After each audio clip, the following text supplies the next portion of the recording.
tayo sa part 2. So talagang wala kang makikitang daan. So meron lang siya mga off-road track o trail. So ito ang daan dito, nasa loob tayo ng Iba Zambales, looban na ito. Yung hindi masyadong pinapuntahan. Pero may nakikita sa mga barbed wire, which is ibig sabihin mga merong may-ari ng yung property. So mapuno rito, masukal.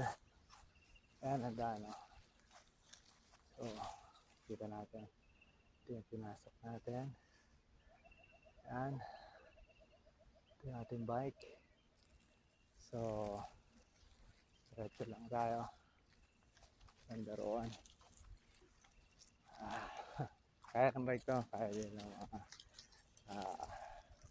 off-road motorcycle, pero yung mga kotse malabo. So explore lang natin, makita tayo ng magandang spot. Hanap natin dito yung magandang pahingaan. Okay, so babalik tayo uli. Okay, kita tayo.